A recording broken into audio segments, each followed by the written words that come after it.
What's going on, everybody? And welcome into the 133rd episode of the Crazy One podcast. As always, I'm your host, Stephen Gates, and this is the show we talk about creativity, leadership, and design, and all sorts of stuff that matter to creative people.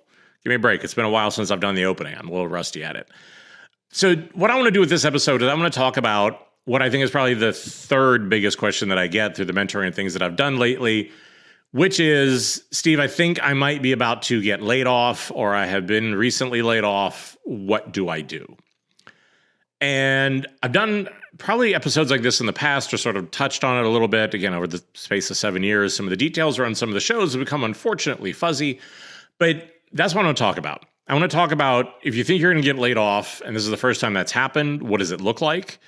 What can you expect whenever it happens? What are some of the things you should ask whenever it does happen, and just some of the things to be able to think about, because I am unfortunately the veteran of having been laid off 3 different times over the course of my career. So it is a subject that I think I have a disappointingly large amount of expertise in. So let's start with, if you think you're going to get laid off and you're still in your job. And I think for a lot of us, we know when that's going to happen. It just, it starts to feel different. Maybe there are fewer meetings. Maybe you're not being involved in those sort of things. You're hearing rumors of layoffs. You have concerns, right? I think some of them are more obvious whenever it's obvious that you're being worked out and cut out of things. Some are a little bit less obvious of just, hey, I feel like my department could be at risk, or just in general, they just may randomly come through with a red pen and cut people. And I think, the first thing to start to do that I think is important is to start to prepare for that.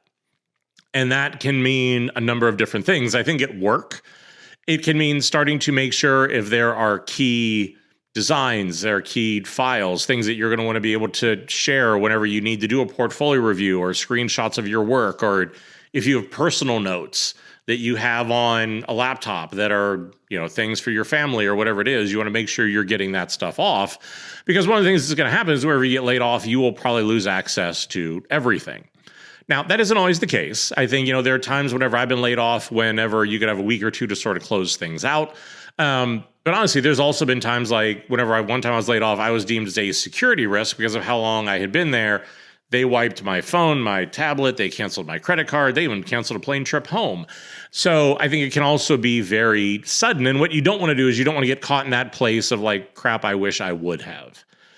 And so, again, there are times whenever I've taken personal effects out of my office because I thought something might happen, or the things like that. But it's just, you want to start to plan for, okay, if this happens on the work side, what am I going to need to be able to just, again, sort of move forward?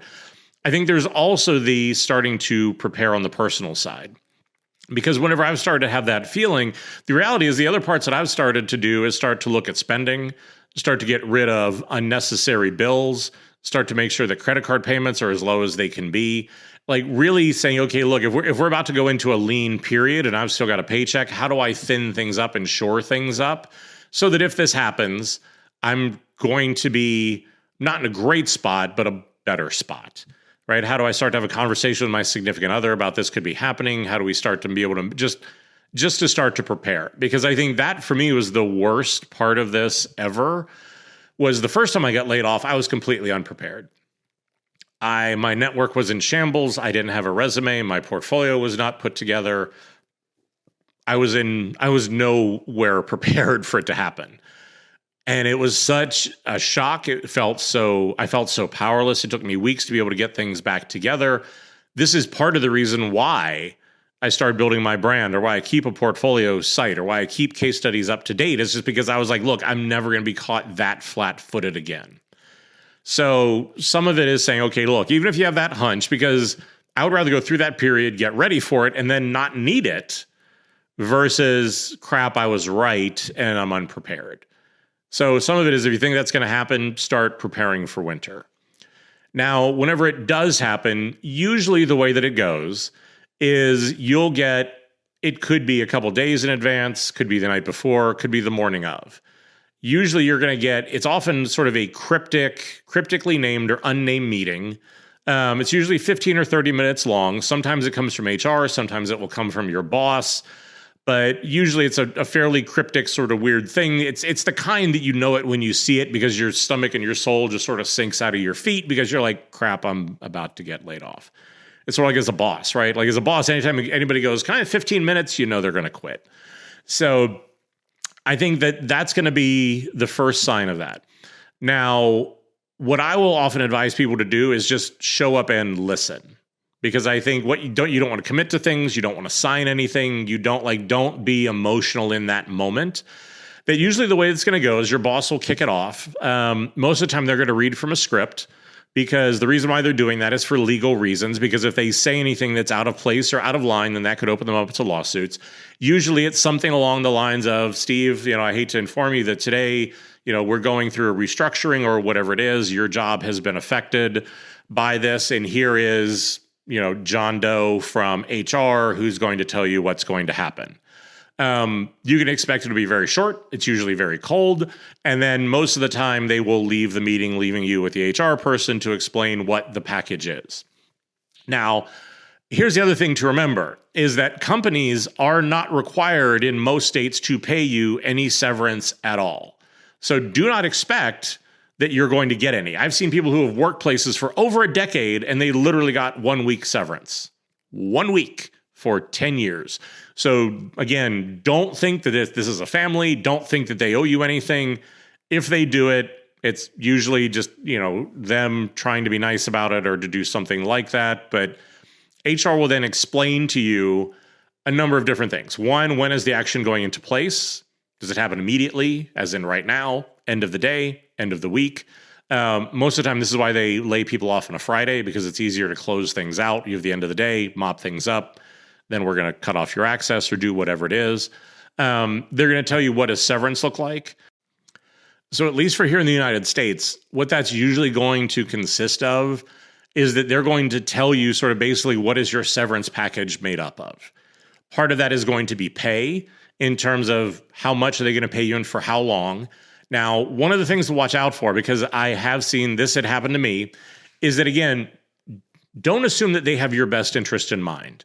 Because one of the tricks one of my former employers tried to pull was that they were going to pay me severance for 6 weeks. But what they were going to do is they were going to continue to do it every 2 weeks as a paycheck, as opposed to cutting me a lump sum. Now, if you really read the severance contract, what you're going to find out was the reason why they were doing it every 2 weeks was because at any point during that 6 months, if I got a new job, they were going to stop paying me my severance. And what I saw was a lot of my peers didn't read that part. And what happened was they went out within a week or two and they got a new job, and they thought they were going to get a double paycheck for the weeks and months to come, only to find out that that was not the case because they didn't read the details. So this is why it is important in this moment to not agree to anything, to not sign anything, to be able to go back, and they will send you some sort of a severance document or some sort of a severance package outlining pay, healthcare, just are they going to pay for your vacation days or not, other things like that. Usually the only question that I want to make sure that usually people ask whenever they present you with this, actually there's two questions. One, what is the timetable that I need to be able to respond to this in? Because in some cases they'll say, take your time, whatever that is. Some they may say by the end of the day. So you need to understand what the window is. And then the other thing that I'll usually ask is what is negotiable? Because I think for a lot of people, they don't understand that this could be negotiable. Now, it may not be, right? There may be parts of this that are not negotiable, but there may be parts of it that are. And the reason why you want to be able to understand that is because there are times whenever I've gotten laid off, actually my last two jobs, I've negotiated to get my laptop from them because I knew they had already amortized the cost of it out. Taking it back was going to be a pain in the ass. They weren't going to want to know what to do with it. So it's like, hey, can I just agree that I can keep my equipment? IT can come in and wipe it so that I don't have any information on it. You can cut loose from it, but can I just hold on to that? You can ask about things like that. Can you try to say, okay, look, what if, you don't pay me for my vacation days, but you extend my health coverage? There may be things that they're willing to do. There may not be, but I think it's an important thing to be able to understand.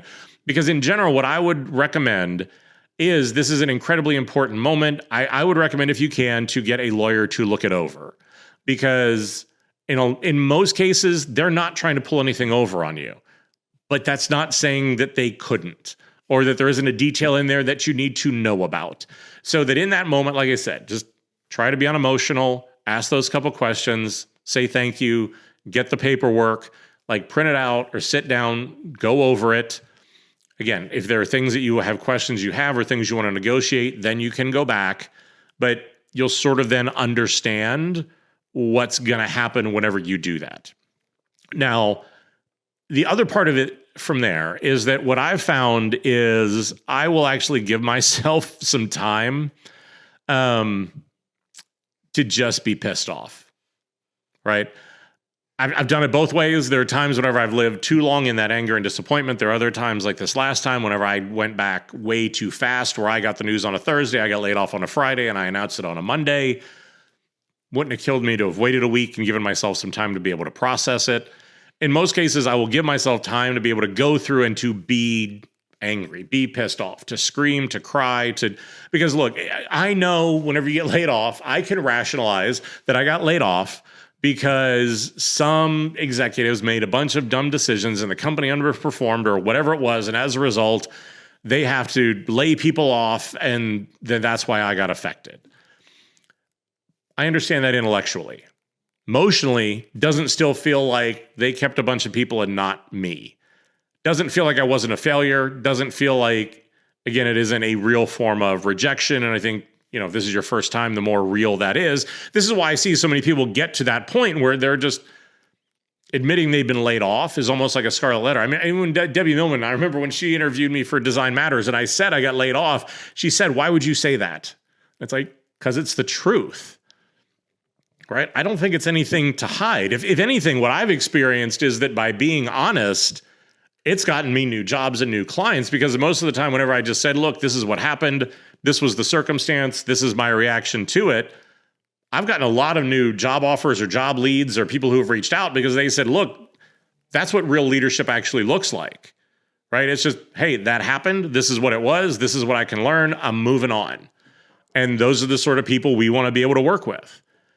But I think it's not a time to isolate yourself. It's not a time to feel ashamed. It's a time to be able to be angry, be upset, scream, cry, talk to people, right? Like figure out, and for me, I'll give myself a window, a couple days, probably a week at the most, where I want to be able to process it, get through whatever that is and say, okay, look, now I'm going to go to war. And for me, it's sort of like the 7 stages of grief, because it actually literally is. And I want to get to angry as fast as I can, because like for me personally, anger is an incredibly productive emotion because it's an incredibly focusing emotion.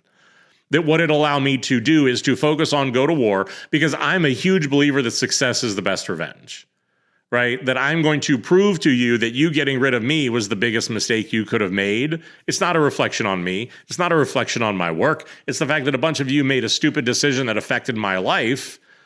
And again, this is a big reason why I've started to build my brand and did those sort of things. Whenever I went to a company, it meant something. When I left a company, it meant something. I had more power in that dialogue than being somebody who was just like, if I'm going to be disposable, I'm not going to go quietly. And so I think that's a big part of what it is sort of giving yourself that time and then going to war, right? Take the time to get ready to go to war, to get your resume. If you didn't do it before, get your resume right, get your portfolio right. Think about those sort of things. So if that dream job does come along, you are ready to get it. Because if you don't have that stuff in place and that dream job comes along, there's a good chance you're going to miss it, because you're still in pain whenever you interview. That still comes through, that you are bitter or hurt, or you aren't sort of fully yourself, that your materials aren't in the state that they should be in. Again, I think I will even own this in that, part of the reason why I had talked to so many companies on this last go around, and I have to own the fact that I'm a part of why I did not get a job, because I wasn't proud of the work I was presenting. I wasn't clear on what I wanted to do. I was conflicted around, did I want to go back in-house or not? That I was just, all I wanted was the stability of it without really thinking it through. So I didn't show up at my best. I didn't show up in a good way. I wasn't clear on what it is that I wanted, and I got the results that matched. And I deserve that. Right? Now, I deserve part of it. Let's be a little kind to myself here. I deserve part of it.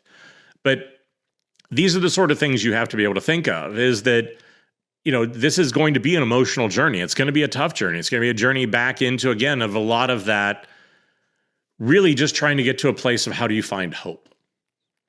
because I think it's a moment that feels very hopeless. It's a moment where you're looking for a lot of validation. It's a moment where you're trying to say, have my career decisions been right? Do other people see value in what this is? It's an extremely vulnerable moment going into what I think is one of the most inhuman processes there is, right? You apply to tons and tons of jobs, hear back from almost none of them. You can go through the interview process, talk to tons of people. At any point, they can drop you and not write you back, right? Like you're very aware of, again, just how disposable you are. And I think sometimes whenever somebody does show you any recognition, it's like air to a drowning person. Where it's like, oh my God, you rejected me. That's amazing. Like, how messed up is that? Right? Or just even if anybody even shows any small amount of interest, the way you can rationalize how great it is, whether it is or not, that you can do that. But I think this is sort of the journey to prepare to go on, is just, let yourself be anxious and use that energy to be ready. Let yourself be in shock and be hurt, and then let yourself sort of move through that into getting back out there and proving them wrong. Because I think that's going to be, for me, success is the best revenge, right? Is to say that, okay, whatever that was a reflection of, I was successful in spite of you, not because of you. And that I'm going to go show that time and time again, because by being successful company after company, I can show, no, this is talent. This wasn't luck. But there's not a right, I think the last thing to leave you with, there's not a right way to do this, right? There's not a right way to have a career, and there's not a right way to go through this, just because every situation is going to be different. Some people get laid off and it's a massive relief because I don't have to work with those assholes anymore.